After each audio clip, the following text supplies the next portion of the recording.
네, 삼성물산에 지원하게 된 동기는 사실 원래는 그 프로젝트 파이낸싱이라고 하는 PF 업무를 하고 싶어서 지원했습니다. 네, 건설의 PF에 있어서는 시공사의 신용도가 매우 중요한데요. 메이저 한 5개의 개발 사업팀으로만 지원을 했습니다. 그 중에서 좀 가장 신용도가 좋았던 삼성물산을 선택해서 입사했습니다. 지나가 보면 참 솔직함보다 중요한 것이 없는 것 같습니다. 본인의 솔직한 생각과 동기를 상대방에게 논리적이고 그리고 간결하게 전달하는 연습이 아주 중요한 것 같습니다.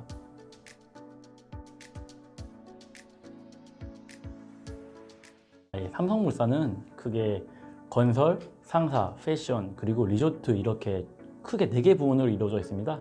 사실 4개는 다른 회사고요. 또 아시는 분은 아시겠지만 이렇게 통합 삼성물산은 그룹사의 지주회사의 역할을 하고 있습니다.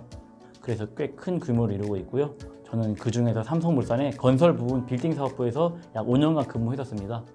원래 건설은 보통 토목, 플랜트, 빌딩, 주택 사업부로 구성되어 있는데요.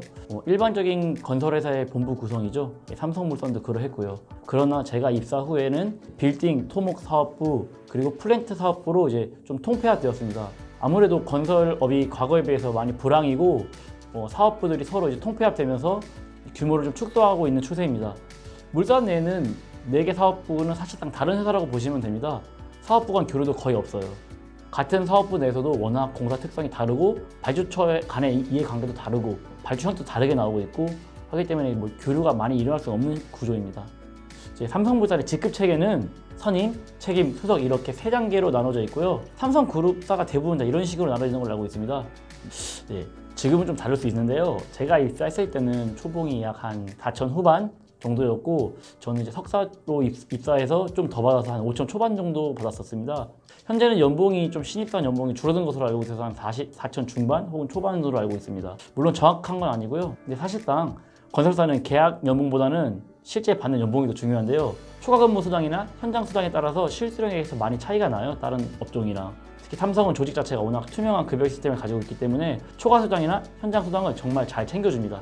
그래서 실수령액으로 따지면 사실상 현대건설과 함께 급여 테이블은 최상위, 건설사뿐만 아니라 웬만한 회사에서도 최상위라고 보시면 되고요.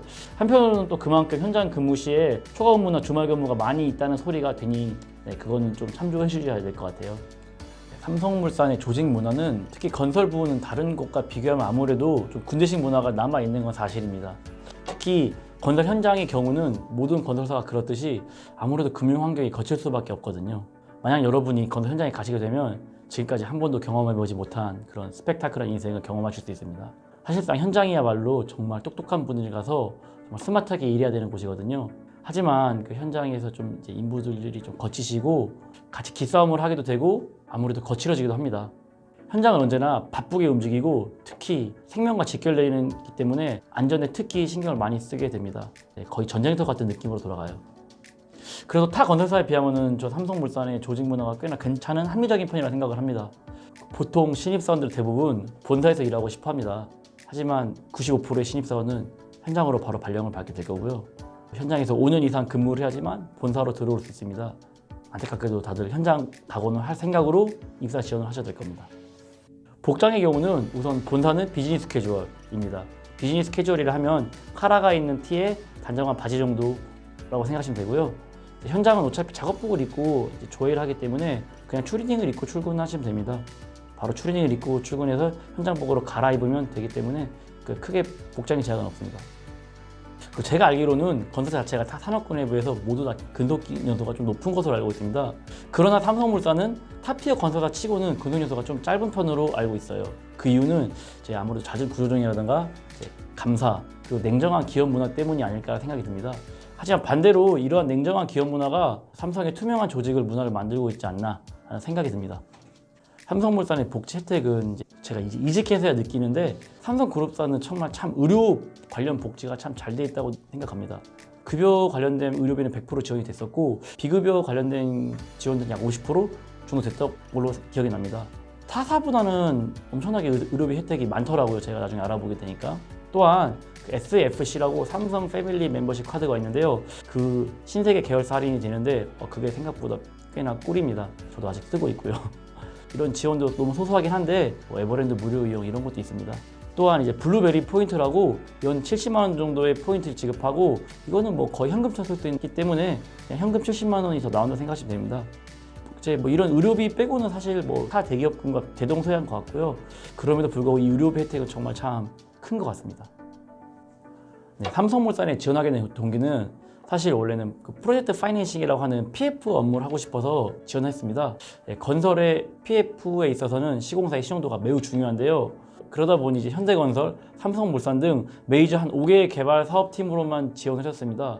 그리고 뭐 몇 개 붙었지만 그 중에서 좀 가장 신용도가 좋았던 삼성물산을 선택해서 입사했습니다.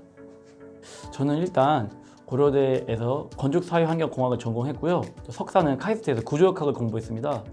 그러나 저는 앞서 말씀드렸다시피 엔지니어가 아닌 CF 업무를 하고 싶었기 때문에 엔지니어의 느낌을 일부 지우고 싶었습니다. 그래서 석사 기간 동안에는 창업 공모전, 기술 사업화 공모전 등을 준비했습니다. 이러한 공모전 수상 경력을 앞세워서 자기소개서를 작성했고요. 면접에서도 공모전 경력을 좀 강하게 어필했습니다.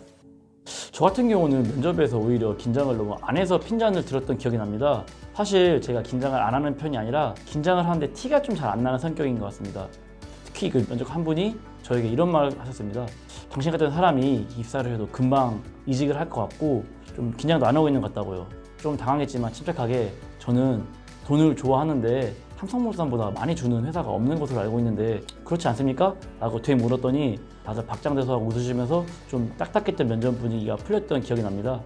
관련해서 취업 준비생들 분들께 제 나름대로 팁을 드리고자 하면요, 지나가 보면 참 솔직함보다 중요한 것이 없는 것 같습니다. 뭐 본인이 아닌 것을 자꾸 억지로 꾸며서 얘기하다 보면 결국엔 본인 스스로가 꼬이게 되더라고요.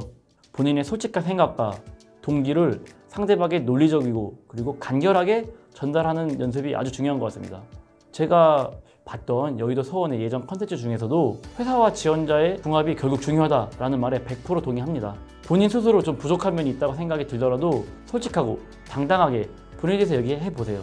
그래도 안 되면 그 회사랑은 궁합이 맞지 않은, 인연이 되지 않았던 것으로 생각하고 그냥 쿨하게 넘어가시면 됩니다. 네. 여전히 시끄러운 합병과 매각이 큰 이슈입니다. 아직도 이 이슈에서 사실 벗어나지 못하고 있는 것 같은데요. 그래서인지 합병 이후에는 역시나 뭐 적극적인 영업 수주나 이런 거 형태를 보고 있지는 않습니다. 건설업의 본질은 사실 수주 영업인데 아직까지는 좀 소극적으로 하고 있고 회사 분위기도 가라앉아 있는 것으로 저는 생각을 하고 있습니다. 하지만 또 지금 또 삼성물산이 아직 도급순위 1위를 하고 있는데요. 이런 부분에 대해서는 제가 나중에 술 한잔 하면서 또 구체적으로 말씀을 드릴 수 있지 않을까 싶습니다. 네, 제가 하고 싶었던 CF 업무를 하지 못했습니다. 사실상 계속 다른 업무를 할 수밖에 없었고요. 그런 부분이 저를 좀 답답하게 좀 만들어졌습니다. 지금은 KB증권으로 이직을 하게 되었습니다. KB증권에서 부동산 PF 업무를 하고 있고요. PF 업무는 쉽게 말해서 건축을 하는데 필요한 자금을 조달, 컨설팅, 대출 주선을 해주는 것입니다. 보통 시공사나 회계법인 쪽에서 경력직으로도 많이 넘어오십니다.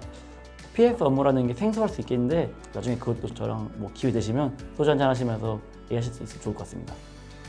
제가 아까 앞서도 말씀드렸었는데 좀 자신감을 가지시면 좋겠어요. 사실 그놈이 그놈이거든요. 하지만 기본 스펙을 만드는 걸 잊지 않으셔야 됩니다. 어학 성적, 기본 학점 사실 필요 없다는 얘기는 전 좀 거짓말이라 생각을 해요. 특히나 그리고 막 잡다한 스펙 만들려고 하는 것보다는 그냥 몇 개의 국제가 스펙으로 스토리텔링을 하시는 게 취업에 도움이 됩니다. 예를 들어서 뭐 관련 직종의 인턴을 경험하시면은 참 썰을 풀기 참 좋죠. 저 같은 경우는 이제 공모전을 통해서 썰을 풀었었고요. 취업 준비를 하시는 많은 분들께는 아마 지금 많이 힘드시고 불안하실 텐데 힘내시고요. 혹시라도 제가 도움이 될 수 있다면 댓글이나 메일 남겨주시면 도와드릴 수 있도록 하겠습니다. 네, 감사합니다.